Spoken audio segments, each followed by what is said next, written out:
هؤلاء النجوم رحلوا في حوادث سير، هنتعرف مع بعض على قصصهم.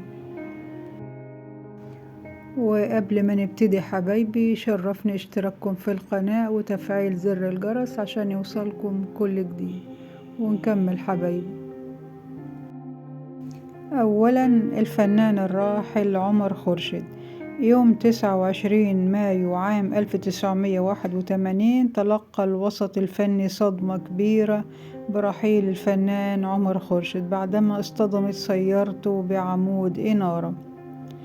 ذلك اليوم اللي انتهى فيه عمر خورشيد من عمله بأحد فنادق شارع الهرم ليستقل سيارته بصحبة زوجته والفنانة مديحة كامل، إلا أن اليوم لم ينتهي بشكل طبيعي بعدما تعرضوا لحادث أودى بحياة عمر خورشيد.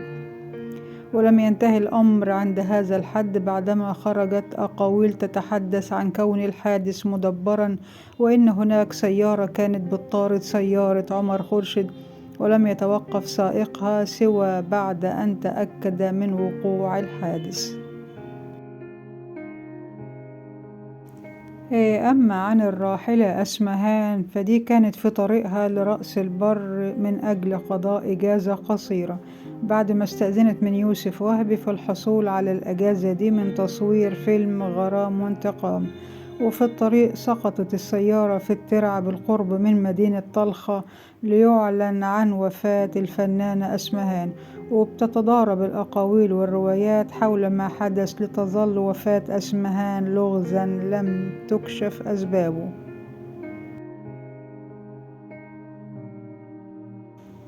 والفنانة نادية سيف النصر رغم الرصيد الفني المتواضع للفنانة إلا أن وفاتها في حادث سير ببيروت جات لتكشف عن قصة حب كبيرة ووفاء بينها وبين زوجها الفنان الراحل يوسف فخر الدين. ونادية سيف النصر شاركت في عدد قليل من الأعمال الفنية، كان آخرها فيلم أرملة ليلة الزفاف. عام 1974 تعرضت لحادث سيارة مروع ببيروت في نفس العام أودى بحياتها، وده اتسبب في إصابة زوجها يوسف فخر الدين باكتئاب شديد، وقرر مغادرة مصر واستقر باليونان حتى وفاته، وما كانش بيزور مصر سوى مرة واحدة من أجل الاطمئنان على شقيقته الفنانة مريم فخر الدين.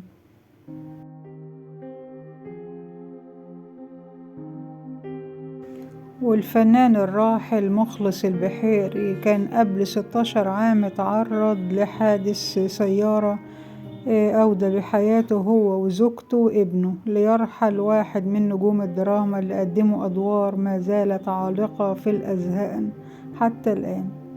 مخلص البحيري التحق بكلية الطب البيطري وعمل طبيبا لفترة، وقرر أن يلتحق بمعهد الفنون المسرحية وتخرج منه ليلتحق بالعمل في السينما والتلفزيون.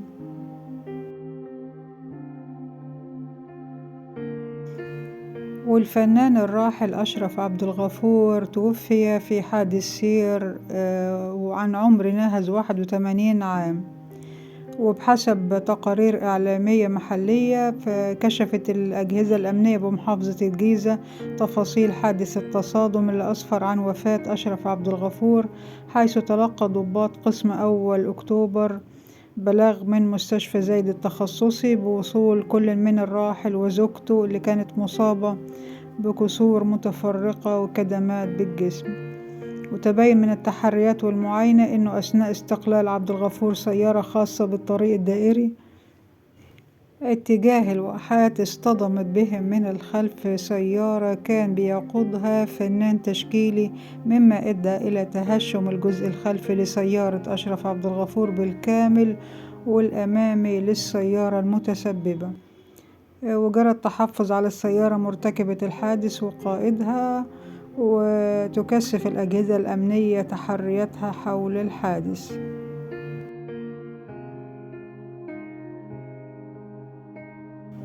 والمطرب اللبناني جورج الراسي لقي مصرعه فجر يوم 27 أغسطس من العام الماضي نتيجة حادث مروري بمنطقة البقاع شرقي لبنان على الحدود مع سوريا.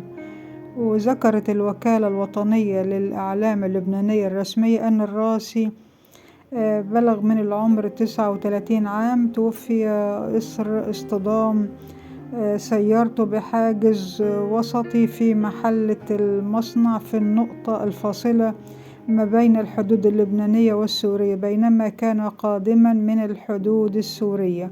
وأظهرت صور نشرتها مواقع إلكترونية لبنانية سيارة سوداء متضررة بشكل كبير جراء الاصطدام بفاصل حاجز إسمنتي.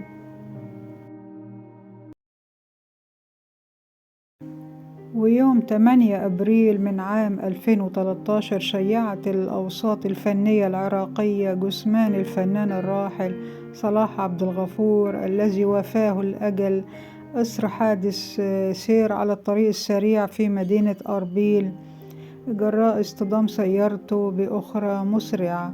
وينحدر عبد الغفور من جذور كردية وهو من مواليد 1953 ومسقط رأسه مدينة السعدية في محافظة ديالي شرقي العاصمة بغداد. وكان أول ظهور له في برنامج مسابقات فنية اسمه ركن الهواة، ولفت الأنظار عبر أدائه ألوانا من المقام العراقي الصعب خصوصا في أغاني أيقونة الفن العراقي ناظم الغزالي. واشتهر الفنان الراحل بأغنية شلونك عيني شلونك اللي انتشرت بشكل كبير في العالم العربي.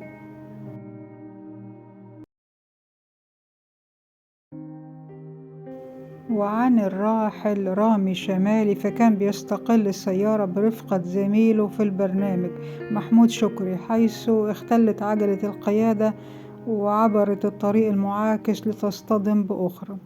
وفي حوار مسجل بين شمالي وأستاذ المسرح في برنامج ستار أكاديمي ميشيل جبر وأمام رفاقه، روى الشاب الراحل كابوس كان بيراوده منذ صغره بين الفترة والأخرى، وهو إنه في سيارة مع أحد رفاقه بيتولى قيادة السيارة وإن هم بيتعرضوا للانزلاق فلا يرى بعده شيئا إلا سوادا قاتما. وبعد ما روى شمالي الكابوس ده بكى وأبكى من معه، وكان خايف من الكابوس وخايف من مجهول وإنه ما يحققش طموحاته وإنه ما يعرفش إن ده فعلا كان مصيره. ورحلة جمعت عدد من الأصدقاء كانوا في طريقهم لقضاء أجازة قصيرة انتهت بكابوس رحل على أثره فنانتين بسبب حادث تصادم وقع. وكان ملخص الساعات الأخيرة في حياة داليا التوني ونورلين نور الدين بعدما توفي الثنائي في حادث سير على طريق القاهرة العين السخنة لينضم إلى قائمة شملت عددا من الفنانين الذين توفوا بسبب حوادث السيارات. ربنا يرحمهم جميعا وربنا يحفظكم من كل شر. شكرا حبايبي على حسن المتابعة، مع السلامة.